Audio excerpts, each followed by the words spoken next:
Hello दोस्तों। आज हम इस वीडियो में आरआरबी एनटीपीसी में पूछे गए प्रीवियस ईयर पेपर का एनालिसिस करेंगे। यह 4 जनवरी 2021 में पूछे गए प्रश्न होंगे और सेट 8 होगा। इनसे पहले हमने सेट 7 तक कंप्लीट कर चुके हैं। यदि आप लोग सेट 7 तक देख चुके होंगे, यदि नहीं देखे हैं तो आप लोग देख लीजिए। यदि आप लोग सेट 7 तक देख चुके होंगे तो आपको अनुमान लग गया होगा कि प्रीवियस ईयर क्वेश्चन पेपर का कितना प्रश्न रिपीट होता है आगे आने वाले शिफ्ट में। तो यदि आप लोग रेलवे में प्रीवियस ईयर क्वेश्चन पेपर का पढ़ करके एग्ज़ाम देने जाते हैं तो आपका सिलेक्शन काफ़ी हद तक आसान हो जाएगा और आप करोड़ों विद्यार्थी में compete कर पाइएगा। रेलवे में सिलेक्शन लेना काफ़ी मुश्किल होता है, लेकिन यदि आप लोग प्रीवियस ईयर क्वेश्चन पेपर को पढ़ लेते हैं तो आपका सिलेक्शन काफ़ी हद तक आसान हो जाएगा। तो हम लोग चलिए प्रश्न पर चलते हैं और देखते हैं कि 4 जनवरी 2021 में कैसा प्रश्न पूछा गया है। चलिए तो हम लोग पहला प्रश्न को देखते हैं। यह 4 जनवरी 2021 में पूछे गए प्रश्न है। पहला प्रश्न जो ऊतक से रिलेटेड है, यह बायोलॉजी के प्रश्न है। इनको देखने से पहले हम लोग आपको बता दूं कि एनटीपीसी में टोटल 100 प्रश्न पूछे जाते हैं, जिनमें कि 60 प्रश्न मैथ रीजनिंग के और 40 प्रश्न जीके जीएस के होते हैं। तो इस वीडियो में हम जीके जीएस के 40 प्रश्नों को हम लोग देखेंगे। पहला प्रश्न कह रहा है कि हमारे शरीर में वसा संचायक ऊतक कौन सा है। सबसे पहले हम लोग जान लेते हैं कि ऊतक होता क्या है। अभी एक फोटो आपके सामने में है, इसको देखिए, इस तस्वीर को आप लोग देखिए। ऊतक क्या होते हैं? तो ये कोशिका है, जिसको हम इंग्लिश में सेल बोलते हैं, और ये कोशिका की यह समूह है। इसमें देखिए कितना 1 2 कई कोशिका हैं। ये छोटे छोटे कई कोशिका मिलके ये बना हुआ है। तो कोशिका के समूह को हम लोग क्या कहते हैं? ऊतक कहते हैं। कई कोशिका मिलके ऊतक बनाई। भी कोशिका है, ये बोन का कोशिका यानी हड्डी कोशिका है। इसमें कई कोशिका मिलके एक हड्डी बना है। तो कोशिका के समूह को हम लोग क्या कहते हैं? ऊतक कहते हैं। और ऊतक के समूह को हम लोग एक अंग कहते हैं। तो ये कोशिका है, जिसको हम लोग एपिथेलियम कोशिका बोलते हैं, और ये ऊतक होते हैं। और ये हमारे कहाँ पाए जाते हैं? हमारे लंग्स में पाए जाते हैं। तो आप लोग समझ गए हैं ऊतक क्या होते हैं। तो ये ऊतक होते हैं, कोशिका के समूह होते हैं। कोशिका के समूह को हम लोग ऊतक बोलते हैं। कोशिका के समूह को ऊतक बोलते हैं। दूसरा चित्र को देखिए, यह भी एक मसल कोशिका है। यहाँ पे देख सकते हैं, ये मसल्स कोशिका है। मांसपेशी वाले कोशिका हमारे हाथ में पाए जाते हैं, टांग में पाए जाते हैं, शरीर का अंग हिस्सा में भी पाए जाते हैं। ये न्यूरॉन कोशिका है, या न्यूरॉन कोशिका की यह समूह है। यह रक्त है, और रक्त के यह समूह है। और ये हमारे हृदय में भी रक्त पाए जाते हैं, और न्यूरॉन कोशिका हमारे मस्तिष्क में पाए जाते हैं। तो ऊतक क्या होते हैं, और समझ गए होंगे आप लोग ऊतक क्या होते हैं। तो कोशिका के समूह को ऊतक कहते हैं। हमारे शरीर में टोटल कितने प्रकार के ऊतक पाए जाते हैं? परीक्षा में कई बार एग्जाम में पूछा जाता है कि हमारे शरीर में टोटल कितने प्रकार के ऊतक पाए जाते हैं। तो हमारे शरीर में टोटल 4 प्रकार के ऊतक पाए जाते हैं। कौन कौन 4 प्रकार के? पहला जो है ये एपिथेलियम ऊतक हो गए। दूसरा ये संयोजी ऊतक हो गए। संयोजी ऊतक मतलब एक अंग से दूसरे अंग को जोड़ने का काम करते हैं। तीसरा ऊतक मसल्स ऊतक हो गए। चौथा ये तंत्रिका ऊतक हो गए। तो हमारे शरीर में टोटल कितने प्रकार के ऊतक पाए जाते हैं? टोटल 4 प्रकार के ऊतक पाए जाते हैं। ये बात को भी आप लोगों को याद रखना है। चलिए तो अब हम लोग प्रश्न को देखते हैं। प्रश्न कह रहा है कि हमारे शरीर में वसा किस ऊतक में संयोजित रहता है। तो इनमें से कौन सा ऐसा ऊतक है जिसमें वसा संयोजित रहता है? आप इस चित्र को देखिए, ये हमारे शरीर के एक त्वचा का चित्र है। त्वचा देखिए, यहाँ कई परत में बटे होते हैं। पहला परत, दूसरा परत, तीसरा, चौथा, ऐसे कई परत में बटे हुए हैं। तो ये जो पीला सा भाग दिखाई दे रहा है आपको यहाँ पर, ये है वसा। ये है वसा। वसा किस ऊतक में संयोजित है? ये पूछ रहा है कि वसा हमारे शरीर वसा किस ऊतक में संयोजित है। तो ये एडिपोज ऊतक में संयोजित है। संयोजी ऊतक का ही एक प्रकार है एडिपोज ऊतक। तो एडिपोज ऊतक में वसा संयोजित रहता है। तो आप लोग को याद रखना है कि वसा हमारे शरीर में कहाँ एक तरह के व्यवस्थित रहता है, कहाँ रहता है। तो ये ये एडिपोज ऊतक में, संयोजी ऊतक का ही एक प्रकार है एडिपोज ऊतक, उसी में ये संयोजित रहता है। इनसे और क्या क्या प्रश्न पूछा जाता है? इनसे पूछा जाता है हमारे शरीर के ऊपरी परत को क्या कहते हैं। हमारे त्वचा के ऊपरी परत को क्या कहता है? इसको एपिडर्मिस कहते हैं। ये भी कई एग्जाम में पूछा गया है। और अंदर वाले बीच वाले परत को क्या कहते हैं? तो इसको डर्मिस कहते हैं। तो हमारे त्वचा के ऊपरी वाले परत को एपिडर्मिस कहते हैं, बीच वाले परत को डर्मिस कहते हैं। तो ये बात को आप लोग याद रखना। और सबसे नीचे वाले परत को हम लोग हाइपरडर्मिस कहते हैं। तो इतना बात को आप लोगों को याद रखना है। अभी देख सकते हैं, ये है एडिपोज ऊतक। ये पीला वाला भाग है एडिपोज ऊतक। हमारे शरीर में एडिपोज ऊतक का क्या काम होता है? तो ये हमारे शरीर में ये ऊष्मा का रोधक करता है, यानी कि हमारे शरीर को गर्म रखने का ये काम करता है। और हमारे शरीर को क्या मुलायम रखता है, चमकीला बनाता है। हमारे शरीर में रूखापन को दूर करता है। यानी कि हमारे शरीर में यदि एडिपोज ऊतक नहीं रहेगा तो हमारे शरीर सूखा सूखा दिखाई पड़ेगा। चमकेगा नहीं, सुंदर दिखाई नहीं पड़ेगा। तो एडिपोज ऊतक का यही काम है कि ये हमारे शरीर को गर्म रखता है, गर्म बना के रखता है और शरीर को मोटापा प्रदान करता है। एडिपोज कहाँ से मिलेगा, यानी कि वो वसा ऊतक, वसा कहाँ से हमारे शरीर में मिलेगा, तो ये वसा खाने से मिलेगा, यानी घी हो गया, उसके बाद अंडा हो गया, ये सब खाने से हमारे शरीर में एडिपोज ऊतक का निर्माण होगा। तो चलिए आगे वाले प्रश्न हम लोग चलते हैं। इसी का ये दूसरा चित्र है, यहाँ देख सकते हैं, ये हुआ एडिपोज ऊतक, यहाँ पर ये पीला वाला भाग एडिपोज ऊतक हो गए। और ये श्वेत ग्रंथि होते हैं। परीक्षा में पूछता है कि श्वेत ग्रंथि क्या काम होता है, तो ये हमारे शरीर में पसीना, शरीर के अंदर से पसीना को बाहर करता है। श्वेत ग्रंथि, यहाँ भी श्वेत ग्रंथि है, ये इसमें छिद्र होते हैं, शरीर में छोटे छोटे छिद्र होते हैं, इसी से शरीर के अंदर से बाहर पानी आता है। तो ये क्वेश्चन भी इम्पोर्टेंट है। अभी जो आप लोग के सामने ये पेज है, ये एनसीईआरटी बुक का PDF है। आप लोग देखिएगा कि इन्हीं बुक से प्रश्न ये पूछा गया है। ऊतक चैप्टर अभी हम निकाले हैं, क्लास 9 की एनसीईआरटी बुक है। तो इसमें जंतु ऊतक और पादप ऊतक दोनों के बारे में दिया हुआ है। तो हम लोग जंतु ऊतक पर चलते हैं, नीचे स्किप करते हैं और जंतु ऊतक को देखते हैं कि क्वेश्चन कहाँ से पूछा गया है। ये पादप ऊतक है।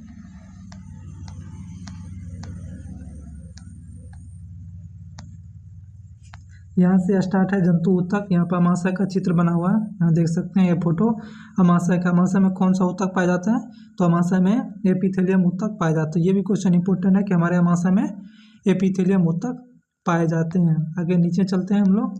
एपिथेलियम ऊतक भी 4 प्रकार के होते हैं। यहाँ पे देख सकते हैं, सल्की हो गया, घनाकार हो गया, स्तंभाकार हो गया और स्तरीय सल्की ऊतक हो गया। ये एपिथेलियम ऊतक 4 प्रकार। नीचे चलते हैं, यहाँ संयोजी ऊतक है। रक्त एक प्रकार के तरल संयोजी ऊतक है, रक्त हो गया। उसके बाद एडिपोज ऊतक हो गया, यहाँ पर देखिए, यहीं पर है ना, एडिपोज ऊतक है, ये एडिपोज ऊतक है। उसके बाद ये संयोजी ऊतक है। एडिपोज ऊतक कौन सा ऊतक है, तो ये संयोजी ऊतक है। यहाँ ये रक्त हुआ, लिम्फोसाइट, मोनोसाइट, ये रक्त हुआ। नीचे में ये संपेशी कोशिका है। आगे नीचे चलते हैं, पेशी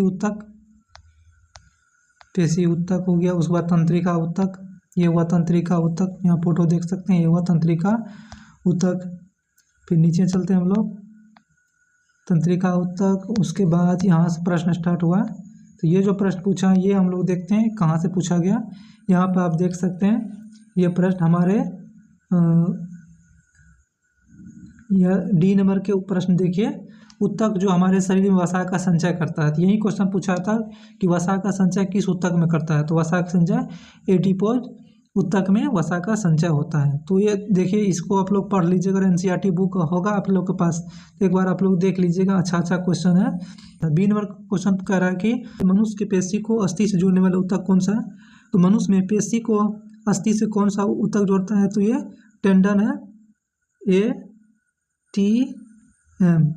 ए से अस्थि, M से मांसपेशी। अस्थि और मांसपेशी को कौन सा ऊतक जोड़ता है, टेंडन, जिसे स्नायु ऊतक भी बोलते हैं। तो B नंबर में क्वेश्चन है कि मनुष्य के पेशी को अस्थि से कौन सा ऊतक जोड़ता है, तो ये ATM, शॉर्टकट याद रखने का ट्रिक है। ऐसे अस्थि, M से मांसपेशी, T जोड़ने का काम कर रहा है, टेंडन। F में बोल रहा है कि मनुष्य के मस्तिष्क में कौन सा ऊतक पाया जाता है, तो अभी तुरंत बताए थे, मनुष्य के मस्तिष्क में ये कौन सा ऊतक पाया जाता है, ये तंत्रिका ऊतक पाए जाते हैं। तो आप लोग ये दिखाने का मेरा मकसद था, A नंबर का भी इम्पोर्टेंट है, B, C, D, E, F, ये सभी इम्पोर्टेंट प्रश्न है। तो ये दिखाने का मेरा मेन मकसद था कि प्रश्न आखिर आता कहाँ से है, रेलवे में प्रश्न पूछा कहाँ से जाता है, तो आप लोग को दिखाने का ये मेरा मेन मकसद था। तो चलिए अब हम लोग नेक्स्ट प्रश्नों को देखते हैं। चलिए 2 नंबर का प्रश्न हम लोग देखते हैं। 2 नंबर का प्रश्न बोल रहा है कि यूनिसेफ का मुख्यालय कहाँ है। यूनिसेफ का मुख्यालय कहाँ है, ये न्यूयॉर्क में स्थित है। यूनिसेफ का फुल फॉर्म होता है United nation international children emergency fund, यानी कि बच्चा से संबंधित है, बच्चा को देखता है, बच्चा के लिए रुपया की व्यवस्था करता है। ये संयुक्त राष्ट्र संघ का ही एक संस्था है यूनिसेफ।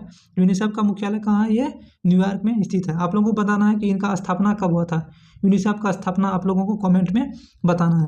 चलिए 3 नंबर के प्रश्न को हम लोग देखते हैं। चलिए 3 नंबर का प्रश्न हम लोग देख लेते हैं। 3 नंबर का प्रश्न कह रहा है 1875 ईस्वी में मोहम्मद एंग्लो ओरिएंटल कॉलेज की स्थापना किसने की थी, जो बाद में अलीगढ़ मुस्लिम यूनिवर्सिटी कहलाया, जैसे शॉर्टकट में AMU कहलाया। तो AMU यानी अलीगढ़ मुस्लिम यूनिवर्सिटी की स्थापना किसने की थी, तो ये सर सैयद अहमद खान ने किया था। इस कॉलेज का मेन उद्देश्य था, जो यहाँ के जो मुस्लिम थे, भारत में जो मुस्लिम थे, उनको अंग्रेजी शिक्षा प्रदान करना, उनको अंग्रेजी शिक्षा देना, ये अंग्रेजी शिक्षा देना, इसके लिए कॉलेज बनाया। उस कॉलेज में अंग्रेज प्रोफेसर को रखे, अंग्रेज टीचर को रखे, जो यहाँ के मुसलमान थे उसको अंग्रेजी शिक्षा दिया गया। तो ये सर सैयद अहमद खान अंग्रेजी शिक्षा के वैल्यू देते थे, उनको प्रोत्साहन देते थे, उनके लिए अपना पैसा से कॉलेज बनाया। उस कॉलेज का वर्तमान नाम AMU कहते हैं। आप लोगों को बता दूं, हम असम में रहते हैं। असम के कई स्टूडेंट जो AMU में जाते हैं इंग्लिश पढ़ने के लिए, वहाँ से अंग्रेजी शिक्षा ग्रहण करने के लिए। तो याद रखिएगा, ये सर सैयद अहमद खान ने AMU बनाया, अलीगढ़ मुस्लिम यूनिवर्सिटी बनाया था। इधर मुस्लिम के लिए सर सैयद अहमद खान अंग्रेजी शिक्षा को प्रोत्साहन दे रहे थे। तो इधर हिंदू के लिए, यानी कि सर सैयद अहमद खान से पहले ही 1815 ईस्वी में हिंदू के लिए राजा राम मोहन राय, यहाँ हम लिख देते हैं राजा राम मोहन राय। तो हिंदू के लिए, जैसे कि अंग्रेजी के लिए सर सैयद अहमद खान, मुस्लिम के लिए अंग्रेजी शिक्षा प्रोत्साहन दे रहे थे। तो राजा राम मोहन राय 1815 ईस्वी में ही ये अंग्रेजी शिक्षा का प्रोत्साहन शुरू किया था और एक सभा बनाया था, उसका नाम था आत्मसभा। तो आत्मसभा की स्थापना राजा राम मोहन राय किया था 1815 ईस्वी में। इसका भी मेन काम था, यहाँ के जो हिंदू थे, बंगाल के जो हिंदू थे, उनको अंग्रेजी शिक्षा देना। आत्मसभा का ये मेन लक्ष्य था। एक सभा बनाया था, उस सभा में अंग्रेजी शिक्षा प्रदान किया जाता था। राजा राम मोहन राय 1815 ईस्वी में आर्य समाज की स्थापना किया था। 1828 ईस्वी में ब्रह्म समाज की स्थापना किया था और 1825 में वेदांत कॉलेज बनाया था, यानी कि कॉलेज बनाया था। जैसे कि सर सैयद अहमद खान ने ओरिएंटल कॉलेज बनाया था, उसी तरह से राजा राम मोहन राय ने वेदांत कॉलेज 1825 ईस्वी में बनाया था। 1815 ईस्वी में आर्य समाज बनाया था। आर्य समाज का नाम चेंज करके 1828 में ब्रह्म समाज कर दिया था। तो ये बात को आप लोगों को याद रखना था। मुस्लिम के लिए सर सैयद अहमद खान अंग्रेजी शिक्षा को प्रोत्साहन दे रहे थे और वहीं हिंदू के लिए राजा राम मोहन राय अंग्रेजी शिक्षा का प्रोत्साहन दे रहे थे। इनके लिए कोई कॉलेज भी बनाया था जिसका नाम रखा था वेदांत कॉलेज। 1825 में बनाया गया था वेदांत कॉलेज, याद रखिएगा। वेदांत कॉलेज की स्थापना किसने किया था? राजा राम मोहन राय। ब्रह्म समाज की स्थापना किसने किया था? 1828 में ब्रह्म समाज का स्थापना किसने किया था? राजा राम मोहन राय। 1815 में आत्म समाज की स्थापना किसने किया था? ये भी राजा राम मोहन राय। तो राजा राम मोहन राय से 3 प्रश्न बनाया गया, याद रखिए आप लोग। 1815 ईस्वी में आत्म सभा बनाया था अंग्रेजी शिक्षा को प्रोत्साहन देने के लिए। बाद में 1815 ईस्वी के बाद में 1828 ईस्वी में आत्म सभा का नाम चेंज करके वेदांत ब्रह्म समाज रखा गया 1828 में, और 1825 में वेदांत कॉलेज बनाया था। तो इतना बात को आप लोग याद रखिएगा। चलिए अगला प्रश्न हम लोग चलते हैं। चलिए 4 नंबर के प्रश्न हम लोग देख लेते हैं। प्रख्यात समाज सुधारक महिला शिक्षा के कार्य करने के लिए पंडित रमाबाई सरस्वती किस भाषा के विदुषी थे? यानी पंडित रमाबाई ये महिला के सुधारक, महिला शिक्षा को प्रोत्साहन सुधार करते थे, महिला के लिए काम किए थे। ये किस भाषा को जानते थे? ये संस्कृत भाषा के महान विदुषी थे। संस्कृत भाषा इसे अच्छी से आती थी।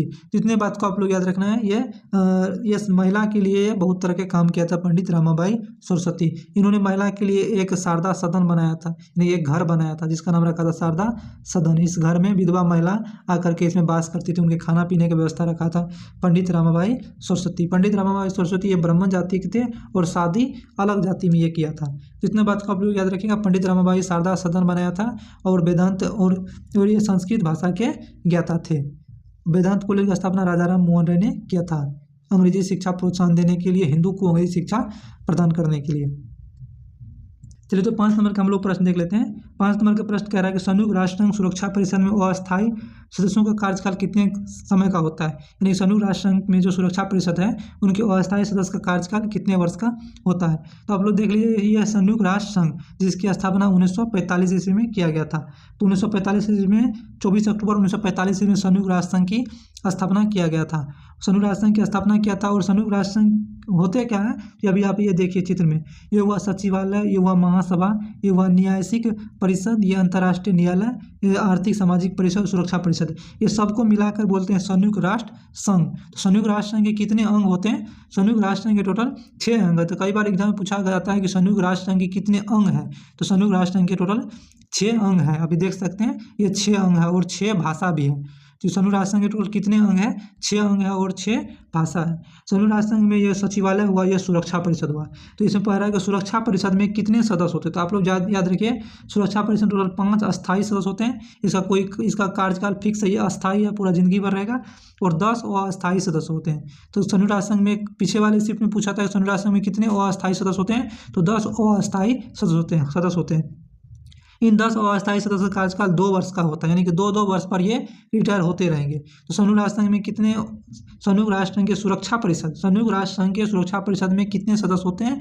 अस्थायी सदस्य की संख्या 5 होते हैं और अस्थायी सदस्यों की संख्या 10 होते हैं। 10 जो अस्थायी सदस्य हैं उनमें उनके कार्यकाल 2 वर्ष के होते हैं, यानी 2 वर्ष पर वे सदस्य रिटायर होते रहते हैं। हर 2 वर्ष पर, हर दो वर्ष पर ये सदस्य क्या होते हैं? रिटायर होते हैं। जैसे मान लीजिए भारत इनका सदस्य बना 2024 में बना इसका सदस्य, तो 2024 बाद 25-26 में वो जा करके रिटायर हो जाएंगे। जो 25 बनेगा तो वो 26-27 में जा करके रिटायर हो जाएगा।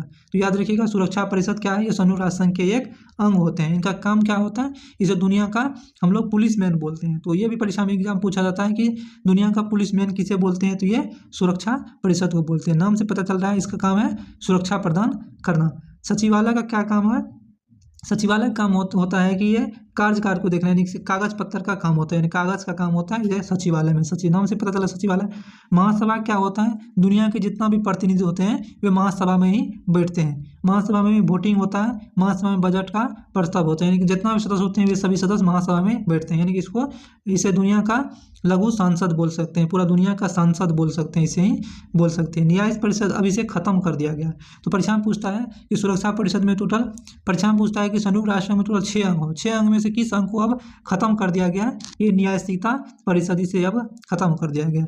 लेकिन थोड़ा थोड़ा काम करता है, उतना काम इसका वैल्यू नहीं है, लगभग में ये खत्म ही है। अंतर्राष्ट्रीय न्यायालय, ये परीक्षा में पूछता है अंतर्राष्ट्रीय न्यायालय का मुख्यालय कहाँ है? ये हैग में स्थित है, नीदरलैंड के जगह है हैग। तो हैग में अंतर्राष्ट्रीय न्यायालय का मुख्यालय हैग में स्थित है, ये भी आप लोगों को याद रखिएगा। बाद में कि जितना भी है ना, इस सब का मुख्यालय न्यूयॉर्क में स्थित है। तो आपको याद रखिए महासभा का मुख्यालय न्यूयॉर्क हुआ, न्यायिक परिषद का मुख्यालय न्यूयॉर्क, सचिवालय मुख्यालय न्यूयॉर्क में, और सुरक्षा परिषद का मुख्यालय न्यूयॉर्क में, आर्थिक और सामाजिक परिषद मुख्यालय न्यूयॉर्क में, संयुक्त राष्ट्र संघ का मुख्यालय न्यूयॉर्क में स्थित है। लेकिन अंतर्राष्ट्रीय न्यायालय जो है इसका एक ऐसा अंग है जिनका न्यूयॉर्क को छोड़ करके दूसरे देश में स्थित है, हैग में स्थित है। तो इतना क्वेश्चन आप लोगों को याद रखिएगा। संयुक्त राष्ट्र संघ के टोटल 6 अंग है, 6 अंग में से अंतर्राष्ट्रीय न्यायालय का मुख्यालय हैग में स्थित है, बादमाकी का मुख्यालय न्यूयॉर्क में स्थित है। सुरक्षा परिषद का कार्यकाल कितने समय का होता है? सुरक्षा परिषद में अस्थायी सदस्य तो फिक्स है और अस्थायी सदस्यों का कार्यकाल ये 2 वर्ष का होता है। और अंतर्राष्ट्रीय न्यायालय में कितने जज होते हैं? तो अंतर्राष्ट्रीय न्यायालय में टोटल कितने जज होते हैं? टोटल 15 जज होते हैं। ये भी क्वेश्चन इंपॉर्टेंट है। अंतर्राष्ट्रीय न्यायालय में कितने जज होते हैं? 15 जज होते हैं। और एक जज का कार्यकाल कितने वर्ष का होता है? एक न्यायाधीश का कार्यकाल 9 वर्ष का होता है। तो अंतर्राष्ट्रीय न्यायालय में न्यायाधीशों का कार्यकाल कितने वर्ष के होते हैं? ये 9 वर्ष के होते हैं। और इसमें कितने मुख्य न्यायाधीश होते हैं? जिनमें 15 न्यायाधीश होते हैं। इतना बात को आप लोगों को याद रखना है। 6 नंबर का प्रश्न हम लोग देख लेते हैं। 6 नंबर के प्रश्न बोल रहा है वर्तमान में 8वीं अनुसूची में कितनी भाषा है?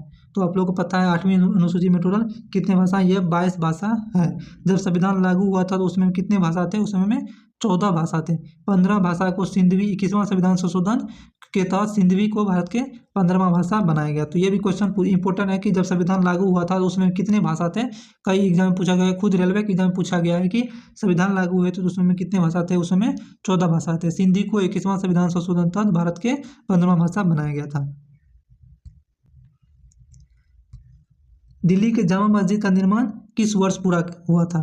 तो दिल्ली में जो जामा मस्जिद है ये कब पूरा हुआ था? तो ये 1656 ईस्वी में पूरा हुआ था। आप जामा मस्जिद का चित्र देखिए, ये देखिए दिल्ली के जामा मस्जिद है। इसका निर्माण कब पूरा हुआ था? जामा मस्जिद का निर्माण 1656 ईस्वी में ये जामा मस्जिद बन के रेडी हो गया था। 6 साल 1650 ईस्वी में शुरू हुआ और 1656 ईस्वी में यह बनकर रेडी हो गया था। इसे आप लोग याद रखिए जामा मस्जिद कब बनकर। पिछला वाले वीडियो में ताजमहल के बारे में पूछा था और इस वाले वीडियो में जामा मस्जिद निर्माण पूछा है। जामा मस्जिद कब बनकर निर्माण हुआ? 1656 ईस्वी में। किसने बनाया था? तो इसे शाहजहां ने बनाया था। ये जामा मस्जिद है, इसका निर्माण शाहजहां ने बनाया था। यहाँ देखिए एक दूसरा चित्र है, ये जामा मस्जिद का चित्र है और इसे किसने बनाया? शाहजहां ने 1656 ईस्वी में बनाया था। चलिए हम लोग प्रश्न पर चलते हैं।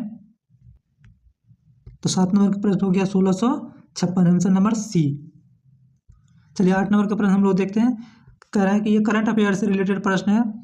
प्रश्न 2020 में प्राप्त जानकारी उसका भारत में कितने नाभिकीय ऊर्जा रिएक्टर है? तो नाभिकीय ऊर्जा रिएक्टर से हर एक एग्जाम में हर एक शिफ्ट में एक प्रश्न पूछ ही देते हैं।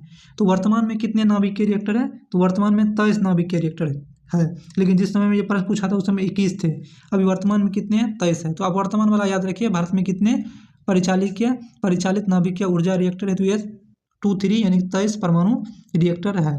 चलिए अगला प्रश्न हम लोग देखते हैं।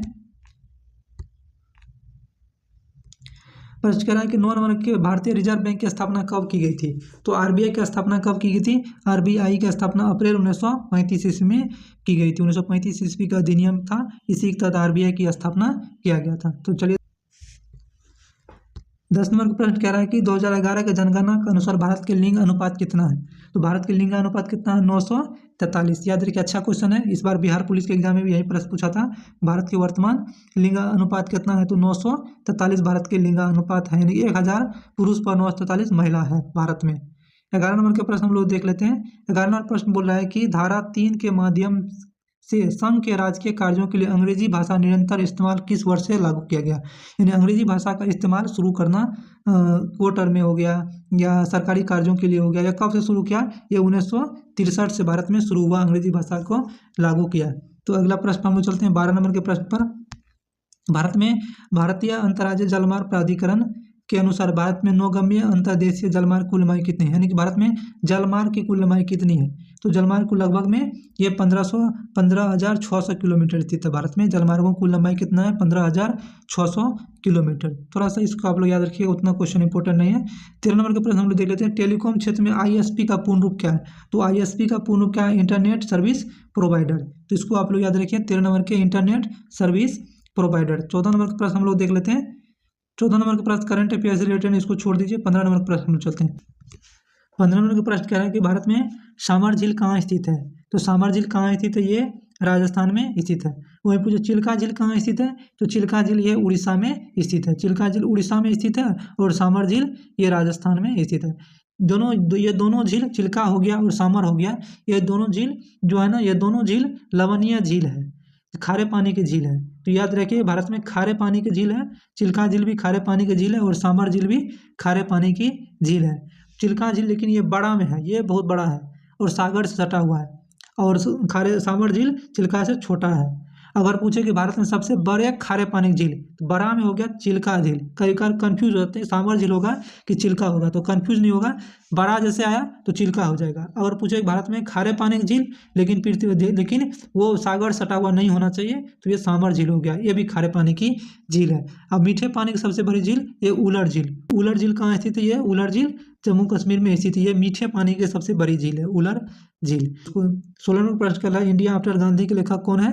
तो इंडिया आफ्टर गांधी के लेखक है रामचंद्र गुहा। इसको ऐसे याद रखिएगा, गांधी जी भारत आया था अफ्रीका से, और राम भगवान भारत आया था कहाँ से, श्रीलंका से। श्रीलंका में रावण को मार करके भारत आया था। तो वही ऐसे याद रखिए, गांधी जी भी भारत आया और राम भगवान भी विदेश से भारत आया, कोई बहुत बड़ा अच्छा सा काम करके। तो इसको ऐसे याद रखिएगा, इंडिया आफ्टर गांधी, गांधी से आ गया तो रामचंद्र गुहा, राम भी आ गया।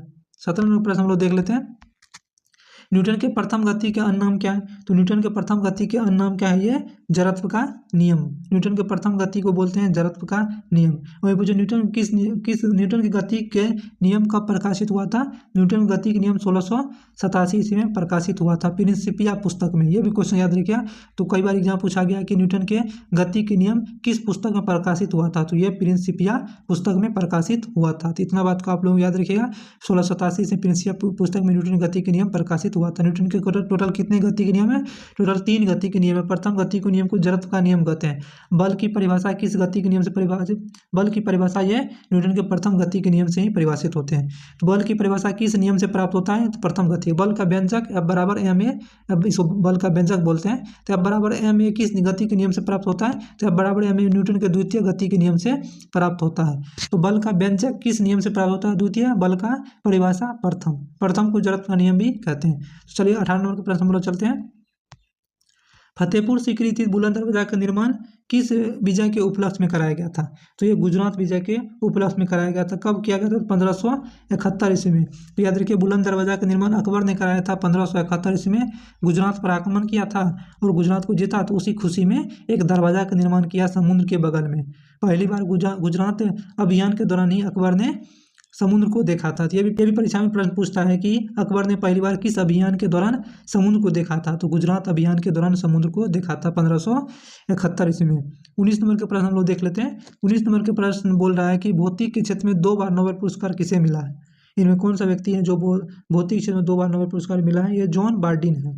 तो जॉन बार्डिन प्रथम ऐसा व्यक्ति है जिसे 2 बार नोबेल पुरस्कार मिला है भौतिक के क्षेत्र में। वहीं पूछे कौन सा ऐसा व्यक्ति है जिसे फिजिक्स में भी नोबेल पुरस्कार मिला है और केमिस्ट्री में भी नोबेल पुरस्कार मिला है। तो ये कौन सा व्यक्ति है जो फिजिक्स और केमिस्ट्री दोनों में नोबेल पुरस्कार मिला है? तो ये मैडम क्यूरी है। तो इसे अभी आप लोग याद रखिएगा, मैडम क्यूरी को 2 बार नोबेल पुरस्कार मिला है, फिजिक्स के क्षेत्र में भी और केमिस्ट्री के क्षेत्र में भी। 20 नंबर का प्रश्न हम लोग देख लेते हैं। 20 नंबर का प्रश्न कह रहा है टैक्सोल किस वृक्ष से निकाला जाता है? तो इसको टैक्सोल का आप चित्र देखिए। चलिए, तो 20 नंबर का प्रश्न हम लोग देख लेते हैं। 20 नंबर का प्रश्न कह रहा है कि टैक्सोल किस पेड़ से निकाला जाता है? तो अभी वर्तमान में आपके आगे में जो चित्र है इसको देखिए, ये है टैक्सोल का चित्र। ये पहाड़ी इलाका में ऊपर में पाया जाता है, हिमालय के आसपास में हो गया, हिमालय पर हो गया, पहाड़ के ऊपर में पाया जाता है। ये टैक्सोल का वृक्ष है। इसका क्या नाम है? ये टैक्सोल इसी से निकाला जाता है। अभी देख सकते हैं ये वृक्ष है, इसी से निकाला जाता है टैक्सोल। टैक्सोल का उपयोग क्या होता है? इसका दवाई करते हैं, दवाई में इसका उपयोग किया जाता है और कैंसर के इलाज में इसका इस्तेमाल किया जाता है। तो याद रखिए टैक्सोल का उपयोग किस में किया जाता है? तो ये कैंसर के इलाज में किया जाता है।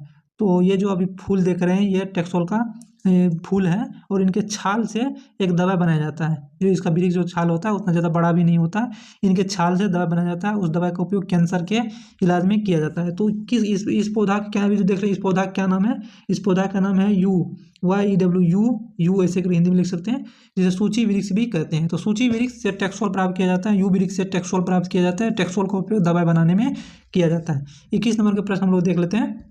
21 नंबर प्रश्न के लिए भारत के राष्ट्रपति द्वारा लोकसभा में एंग्लो समुदाय कितने सदस्य को मनोनीत करता है? यानी राष्ट्रपति कितने एंग्लो इंडियन को लोकसभा में मनोनीत करता है? तो लोकसभा में टोटल 2 एंग्लो इंडियन को मनोनीत करता है। तो इसका आंसर 2 हो जाएगा। लेकिन अब तो इसे 104वां संविधान संशोधन था, तब इसे खत्म कर दिया गया है।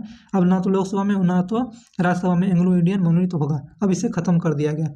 2023 में इसे खत्म कर दिया गया 104वां संविधान संशोधन के तहत। ये 2020 में 21 में भी पूछा गया था, लेकिन अब इसे खत्म कर दिया गया। अगला प्रश्न हम लोग चलते हैं। भारत में पहले ब्रिटिश प्रेसिडेंसी के कहाँ स्थापित की गई थी? यानी भारत में पहली बार ब्रिटिश जो है ना अपनी कारखाना कहाँ खोला था? तो पहली बार अपनी कारखाना कहाँ खोला था? ये सूरत में खोला था। आई से होगा इंग्लैंड कहाँ खोला था? सूरत में खोला था। आई से IS याद रखिए, IS आई मतलब इंग्लैंड, एस मतलब सूरत। वहीं पूछे कि भारत में पहली बार पुर्तगाली कहाँ खोला था? तो पुर्तगाली कहाँ खोला था? तो ये कोच्चि में खोला था। पी के उल्टा होता है के। तो पुर्तगाली कहाँ खोला था? ये कोच्चि में खोला था। पी से उल्टा के। पुर्तगाली कहाँ खोला था? तो ये कोच्चि में खोला था। आई कहाँ खोला था? तो ये सूरत में खोला था। और डच कहाँ खोला था? तो ये DM होता है ना, डच मुसलीपट्टनम में खोला था। DM मुसलीपट्टनम में खोला था। और फ्रांसीसी कहाँ खोला था? तो FS कोस थीटा होता है ना, बल का सूत्र होता है FS कोस थीटा। तो फ्रांसीसी कहाँ खोला था? तो ये FS मतलब फ्रांसीसी सूरत में खोला था। तो फ्रांसीसी कहाँ खोला था? तो फ्रांसीसी ये हो गया सूरत में खोला था। पुर्तगाली कहाँ खोला था? तो ये कोच्चि में खोला था। इंग्लैंड कहाँ खोला था? तो ये सूरत में खोला था। और डच कहाँ खोला था? ये मुसलीपट्टनम में खोला था। तो हम सभी आपको याद दिला दिए, ऐसे ही आप लोग सेट कर लीजिए। DM डच मुसलीपट्टनम, FS फ्रांसीसी सूरत, IS इंग्लैंड सूरत, PK पुर्तगाली कोच्चि। चलिए नेक्स्ट प्रश्न हम लोग चलते हैं। 23 नंबर का प्रश्न बोल रहा है कि 23 नंबर का प्रश्न कह रहा है कि भारत में श्वेत क्रांति के जनक किसे माना जाता है? तो भारत में श्वेत क्रांति के जनक डॉक्टर वर्गीज कुरियन को माना जाता है। श्वेत क्रांति दूध उत्पादन से संबंधित है। 1970 ईस्वी भारत में श्वेत क्रांति आया था, यह दूध उत्पादन से संबंधित है। इसे आप लोग याद रखिएगा, श्वेत क्रांति के संबंध किससे है? ये दूध उत्पादन से संबंधित है और डॉक्टर वर्गीज कुरियन को भारत में श्वेत क्रांति के जनक माना जाता है। चलिए, तो नेक्स्ट प्रश्न हम लोग देखते हैं। MS स्वामीनाथन के बारे में थोड़ा देख लेते हैं। MS स्वामीनाथन जिसे 2023-24 में भारत रत्न मिला है। MS स्वामीनाथन को भारत में हरित क्रांति के जनक माना जाता है। तो हरित क्रांति के जनक किसे माना जाता है? तो भारत में MS स्वामीनाथन को हरित क्रांति के जनक माना जाता है। और श्वेत क्रांति के जनक डॉक्टर वर्गीज कुरियन को माना जाता है। MS स्वामीनाथन को 2023-24 में भारत रत्न भी मिला था। टोटल 5 व्यक्ति को 2023-24 में भारत रत्न मिला है। उसमें से MS स्वामीनाथन भी थे, 2 भूतपूर्व उप प्रधानमंत्री भी थे। 24 नंबर के प्रश्न हम लोग देख लेते हैं। 24 नंबर पर करंट अफेयर से रिलेटेड है। कह रहा है कि सबसे स्वच्छ शहर कौन है? तो अभी भी वर्तमान में भी सबसे स्वच्छ शहर थोड़ा 7 बार से लगातार 7 बार से स्वच्छ शहर कौन सा? ये इंदौर है। लेकिन 2024 में 2 शहर है जो स्वच्छ है, इंदौर और सूरत। याद रखिएगा, इंदौर के साथ साथ सूरत भी 1 नंबर पर है। 1 नंबर पर 2 शहर है, इंदौर भी है और सूरत भी स्थित है। 25 नंबर के प्रश्न हम लोग देख लेते हैं। चलिए तो 25 नंबर का प्रश्न हम लोग देखते हैं, बहुत ही इंपॉर्टेंट प्रश्न है।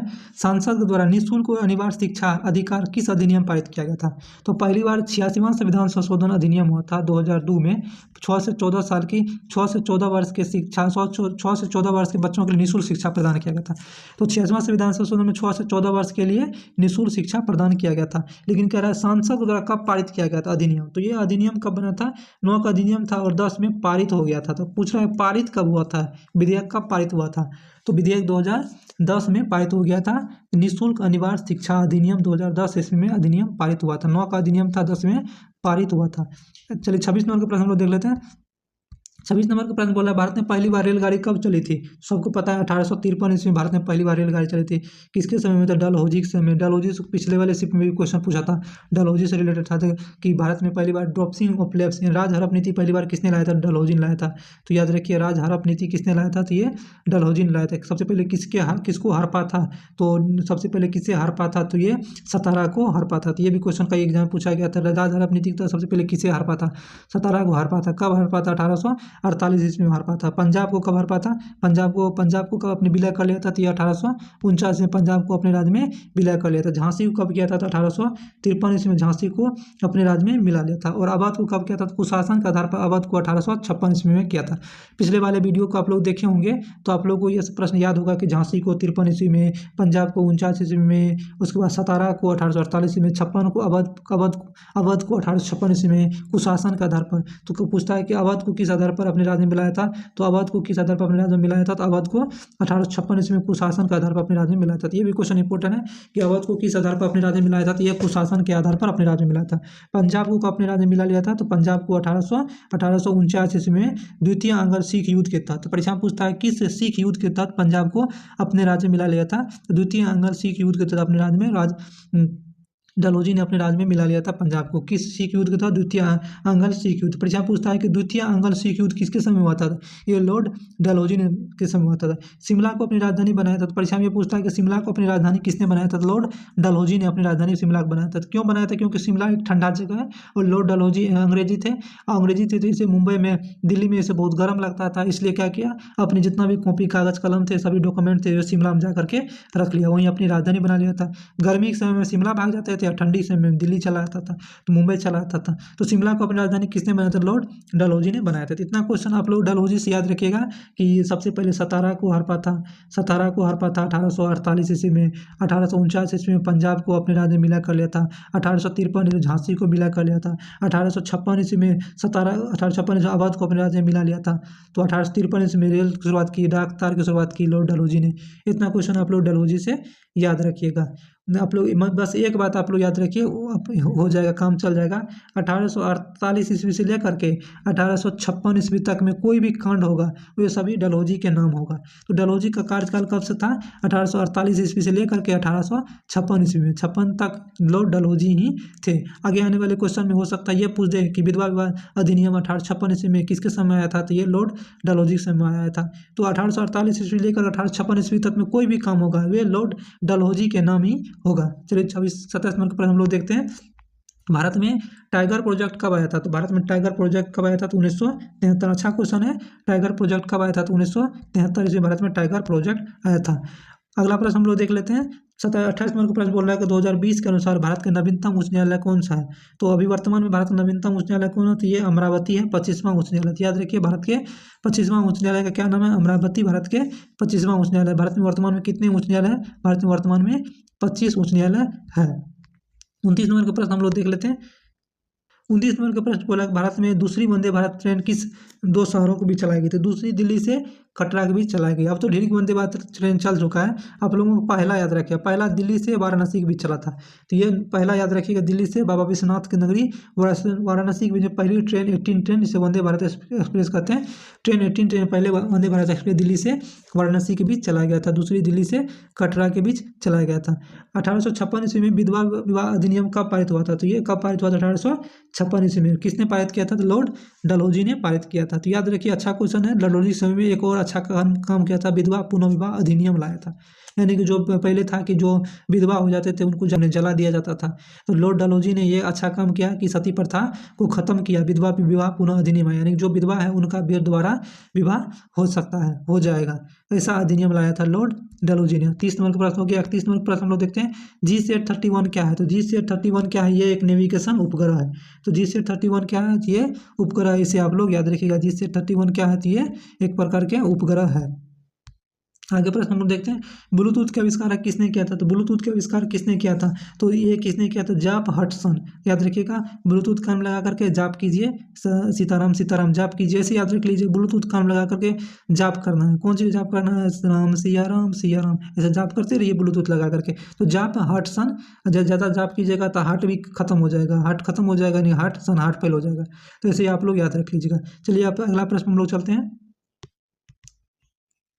33 नंबर का प्रश्न बोल रहा है कि इनमें से कौन सा नोबेल गैस है। तो याद रखिए, आर्गन हो गया, क्रिप्टन हो गया, जेनॉन हो गया, रेडन हो गया, तो ये सभी नोबेल गैस है। तो इनमें कौन सा नोबेल गैस है, तो ये आर्गन नोबेल गैस है।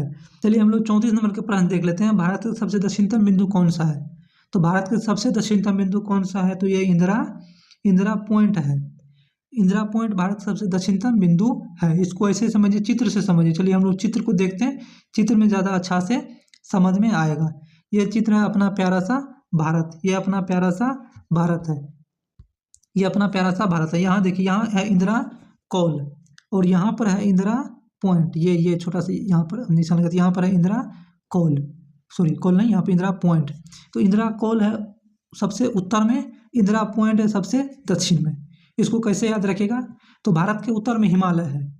पुराने ज़माने में क्या होता था, जब हम लोग मोबाइल से कॉल करते थे कहीं पर और कॉल नहीं लगता था, तब ऊंचा किसी वृक्ष पर या किसी बड़ा सा बिल्डिंग पर चढ़ जाते थे ताकि टावर पकड़े और आसानी से कॉल लग जाए, अच्छा से बात हो पाए।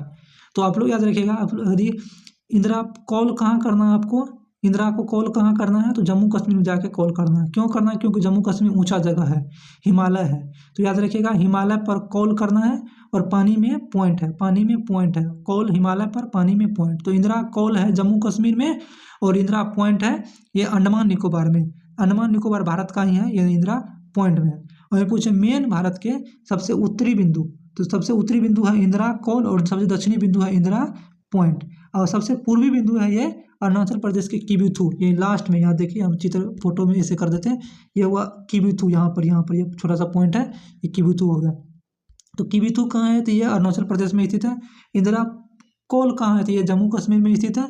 और इंदिरा पॉइंट कहाँ स्थित है, इंदिरा पॉइंट ये दक्षिणी अंडमान निकोबार में स्थित है। इंदिरा पॉइंट कहाँ स्थित है, ये अंडमान निकोबार में स्थित है। और गुजरात के मोंटगोमरी जिला, ये गुजरात में स्थित है। भारत सबसे पश्चिमी बिंदु, तो पूर्वी बिंदु हो गया अरुणाचल प्रदेश में, पश्चिमी बिंदु हो गया गुजरात में, उत्तरी बिंदु होगा जम्मू कश्मीर में और दक्षिणी बिंदु हो गया अंडमान निकोबार में। एक यहाँ पर भी है, यहाँ देख सकते हैं, यह कन्याकुमारी तमिलनाडु में, कन्याकुमारी है तमिलनाडु में। अगर पूछे मेन भारत का सबसे दक्षिणी बिंदु, ये हुआ मेन भारत, ये अपना ये मेन भारत, ये मेन भारत, ये भी मेन भारत, ये मेन भारत। तो मेन भारत में भारत सबसे दक्षिणी बिंदु है कन्याकुमारी। मेन भारत सबसे दक्षिणी बिंदु है कन्याकुमारी सबसे दक्षिण में स्थित है, वो है मेन भारत। लेकिन कन्याकुमारी से भी ज़्यादा दक्षिण में है वो अंडमान निकोबार में इंदिरा पॉइंट है। यहाँ पर देख सकते हैं, ये है इंदिरा पॉइंट, ये जो फोटो है यहाँ पर हम फोटो पर निशान लगाते हैं, देखिए ये जो है, ये है इंदिरा पॉइंट है, ये है इंदिरा पॉइंट, पानी में स्थित है। और वो अपना अंडमान निकोबार को जमीन हुआ, इधर हुआ समुद्र और उधर हुआ अपना अंडमान निकोबार। और यहाँ पर पुलिस सर बैठे रहता है, वो देखते रहता है कोई भारत में इन ना कर जाए, अंडमान निकोबार में कोई विदेशी आना जाए। तो याद रखिएगा, इंदिरा पॉइंट कहाँ स्थित है, ये भारत के सबसे दक्षिण में। यहाँ पर देखिए दूसरा फोटो है, ये इंदिरा पॉइंट का फोटो है, यहाँ देख सकते हैं, ये इंदिरा पॉइंट है। यहाँ पर एक बाउंड्री दिया हुआ है और यहाँ से ये हुआ अपना जमीन, ये हुआ अपना जमीन अंडमान निकोबार द्वीप समूह। आप समझ गए, पूरब में है अरुणाचल प्रदेश में वालांगू, पश्चिम में है गुजरात में किबिथु, इंदिरा कॉल हो गया जम्मू कश्मीर में, और इंदिरा पॉइंट हुआ अंडमान निकोबार द्वीप समूह में, और कन्याकुमारी हो गया तमिलनाडु में। अगर मेन भारत से पूछेगा तब कन्याकुमारी होगा सबसे दक्षिणतम बिंदु। चलिए नेक्स्ट प्रश्न हम लोग चलते हैं। 35 नंबर का प्रश्न बोल रहा है कि चींटी के डंक में कौन सा अम्ल पाया जाता है। तो चींटी के डंक में कौन सा अम्ल पाया जाता है, तो ये मिथेनोइक अम्ल, जिसे फॉर्मिक अम्ल बोलते हैं। तो चींटी के डंक में कौन सा अम्ल पाया जाता है, फॉर्मिक अम्ल पाया जाता है। सिरका में कौन सा अम्ल पाया जाता है, तो ये एसिटिक अम्ल पाया जाता है। सिरका में कौन सा अम्ल पाया जाता है, तो ये एसिटिक अम्ल पाया जाता है। दूध में लैक्टिक अम्ल पाया जाता है। इमली में टैट्रिक अम्ल पाया जाता है। तो याद रखिएगा इमली में टैट्रिक हो गया, दूध में लैक्टिक हो गया, सिरका में एसिटिक हो गया और लाल चींटी के डंक में कौन सा पाया जाता है? तो फॉर्मिक अम्ल जिसे मिथेनोइक अम्ल भी कहते हैं। 36 नंबर के प्रश्न हम लोग देखते हैं, सुशील कुमार किस खेल से संबंधित है? तो सुशील कुमार किस खेल से संबंधित है? ये कुश्ती से संबंधित है। याद रखिएगा सुशील कुमार ये कुश्ती से। चलिए 37 नंबर के प्रश्न हम लोग देख लेते हैं, फसलों के लिए कौन सा न्यूनतम समर्थन मूल्य की अनुशंसा करता है? यानी कि फसल के लिए कौन एमएसपी जारी करता है? फसल जो होता है, किसान का जो फसल होता है उसके लिए एमएसपी कौन जारी करता है? एमएसपी क्या होता है? एमएसपी को बोलते हैं मिनिमम सपोर्ट प्राइस। यानी कि मिनिमम, मान लीजिए कोई ये अनाज है, इसका एक कम से कम एक रेट फिक्स रखेगा कि इनसे कम दाम इसका नहीं होना चाहिए। जैसे माने आलू है, किसान का आलू बाजार में बेचने जाएगा तो एक फिक्स रेट रहेगा, 20 रुपया, 25 रुपया, 10 रुपया, एक फिक्स रेट रखेगा, उससे कम नहीं हो पाएगा, उससे कम नहीं बेचेगा किसान, या उनसे कम कोई भी खरीदेगा तो उनसे कम नहीं खरीद सकता, कम से कम उसे उतना में ही खरीदना पड़ेगा। ये होता है एमएसपी। कौन जारी करता है इसे? सीएससीपी के द्वारा जारी किया जाता है। हिंदी में कृषि लागत मूल्य आयोग बोलते हैं इसे, कृषि लागत मूल्य आयोग, commission for agriculture cost and price, commission for agriculture cost and price, कृषि लागत मूल्य आयोग। चलिए 38 नंबर प्रश्न हम लोग देखते हैं, जनगणना के अनुसार सबसे अधिक जनसंख्या वाला राज्य, तो सबको पता है उत्तर प्रदेश की जनगणना सबसे अधिक है, उसके बाद महाराष्ट्र है, 3 नंबर पर बिहार है। तो याद रखिए बिहार 3 नंबर पर, 2 नंबर पर महाराष्ट्र, 1 नंबर पर उत्तर प्रदेश जनसंख्या की दृष्टि में। वहीं क्षेत्रफल दृष्टि में पहला है राजस्थान। 39 नंबर प्रश्न में देख लेते हैं, मलेरिया रोग का वाहक कौन सा मच्छर होता है? सबको पता है मलेरिया रोग एनाफिलीज मच्छर से होता है, मादा एनाफिलीज मच्छर से मलेरिया रोग होता है। 40 नंबर प्रश्न हम लोग देखते हैं, तो 40 नंबर प्रश्न देख लेते हैं। 40 नंबर प्रश्न ये मैथ का है, ये आप लोग पर हम लोग छोड़ देते हैं, आप लोग इसे बना करके कॉमेंट करिए कि ये प्रश्न आप लोग से बनता है कि नहीं बनता है। हमें तो लगता नहीं कि आप लोग इसे बना पाइएगा, तब पर भी देखते हैं कौन स्टूडेंट है जो तगड़ा है और पता चले कि वे अच्छा मैथ जानते हैं, उससे बनता है कि नहीं बनता है। तो इतना आज के लिए इतना ही, धन्यवाद वीडियो देखने के लिए। अगर वीडियो अच्छा लगा हो तो लाइक और सब्सक्राइब जरूर कर लें, साथ में वीडियो को शेयर भी कर दें। धन्यवाद।